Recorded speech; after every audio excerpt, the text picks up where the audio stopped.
Ukraine's Zaporizhzhia nuclear power plant, which is held by Russian forces, remains disconnected from the energy grid, causing blackouts across the region. The plant was knocked offline on Thursday due to shelling, but has managed to restore its own power. That means its cooling and safety systems are still functional. But Ukraine's President Volodymyr Zelensky says the world has narrowly avoided a radiation disaster. Before Russia's invasion, the vast Zaporizhzhia nuclear plant supplied around 20% of Ukraine's energy needs. But on Thursday, it was temporarily cut off from the country's power grid entirely. After fires, visible here on satellite imagery, knocked out its last external power line. That forced the facility's last two operating reactors to shut down. Ukrainian officials say power has since been restored. One reactor is back online and work is reportedly underway to restore the other. Russian forces have been in control of the plant since March, and Ukraine has blamed them for starting the fires. But Russia claims they were sparked by Ukrainian shelling. For weeks now, increased fighting near the plant has raised fears of a nuclear catastrophe. Experts fear that a loss of power would leave the facility forced to rely on emergency backup generators to cool its reactors. If the diesel generators didn't turn on, if after the blackout the automatic systems and the personnel didn't start working, we would have to face the consequences of a radiation accident. Russia has put Ukrainians, as well as all Europeans, one step away from radiation disaster. The head of the UN's nuclear watchdog told French broadcaster France 24 he's planning to visit. I think now there is general recognition that we need to be there. We need to be there soon. Kyiv accepts it. Moscow accepts it. We need to go. And we are going to be there, hopefully, very, very soon. The UN and world leaders have called for the creation of a demilitarized zone surrounding the plant to avert disaster. But Russia has rejected that proposal. Well, for the latest, I'm joined now by DW correspondent Roman Goncharenko in Kiev.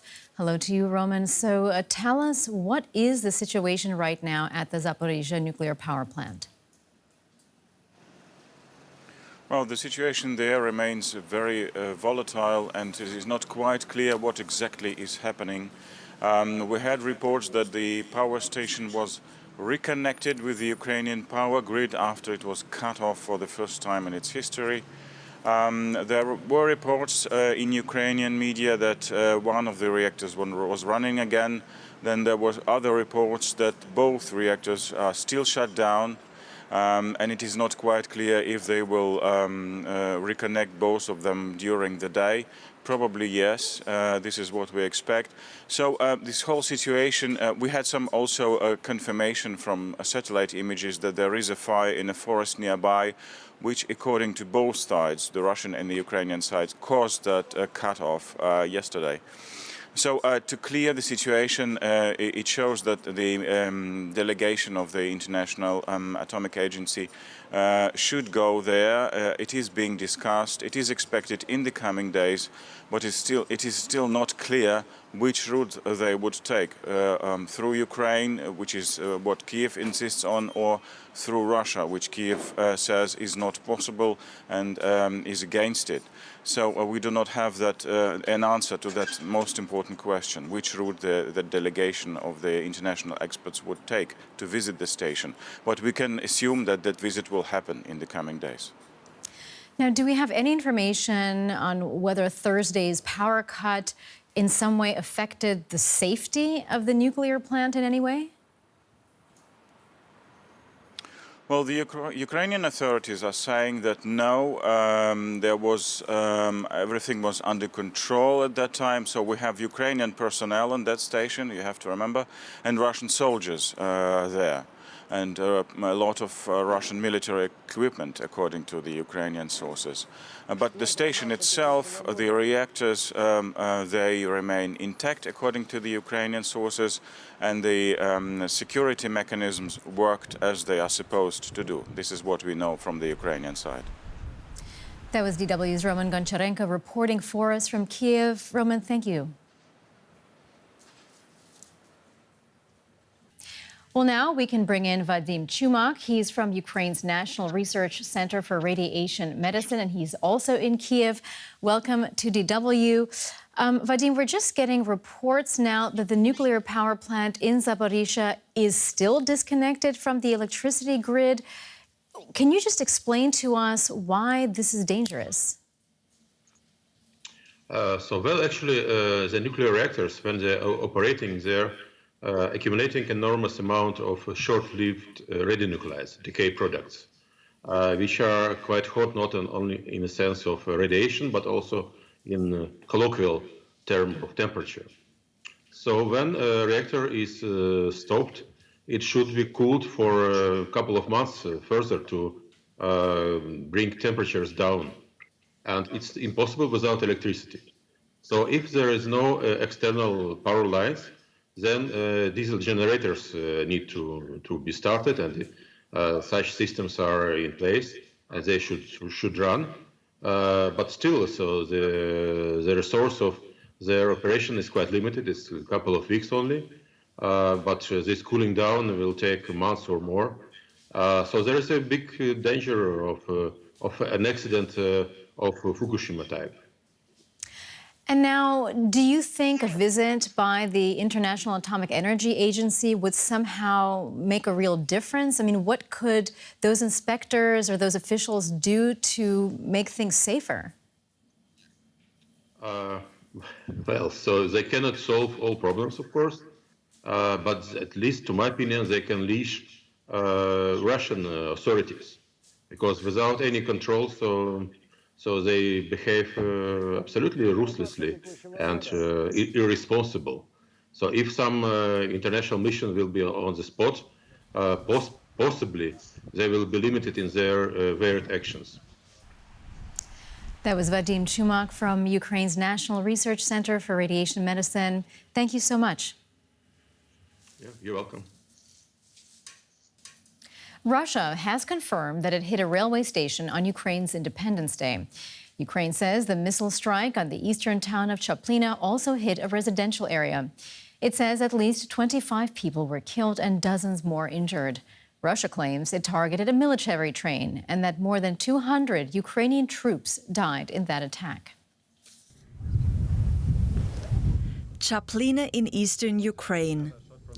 It's the latest town to become synonymous with grief and terror. The train station is now quiet, but the bombing is all too clear in residents' minds. I heard the explosions. There was a loud bam. When I drove by, I saw 4 people lying on the ground, 2 of them very close, 2 further away. Then the police came to cover their bodies. The strike targeted a train stationed in Chaplina. Witnesses say some of the victims burned to death in train carriages. The town, too, got its share of the destruction. When the explosion happened, we were standing here. We were blown to the ground. We stood between the walls. The wave of the blast blew everything out. Russia's defense ministry says the train was carrying arms to Ukrainian front lines in the Donbas region. Ukrainian officials did not say how many of those killed were civilians. The attack is one of the deadliest in the country in weeks. For some of the residents here, it will leave permanent scars as they count their losses of homes, neighbors, and loved ones. And DW correspondent Jan-Philipp Scholz joins us now from Chaplina. So tell us, what more have you learned about the attack there? Chaplina was a very small, quiet town in a remote area of the Dnipro region, and this all changed overnight when the Russian missiles hit the place here. Almost everybody here in the small town knows somebody who was affected. Actually, a lot of people are on the way to a funeral of a small boy at the moment. There's this especially tragic story of a father who found the dead body of his son during a search and rescue mission. We don't know all the details what has happened here. We know a train was hit very close to the train station and some residential buildings were hit as well. You can see some of them behind me. We don't know if it was a normal passenger train or if it had some kind of military purpose. It is completely burned out, so it's impossible to say. But what we know is that the Russians were obviously completely indifferent to civilian casualties. At least 25 people died in the attack. And the claim that 200 Ukrainian soldiers died in the strike is also false. This region here, Dnipro region, seems to be in the focus of attacks. At the moment, we received reports this morning that 9 other places in the regions have been hit in the past hours, but fortunately, no further civilian casualties. DW's Jan Philip Scholz reporting for us. Thank you so much.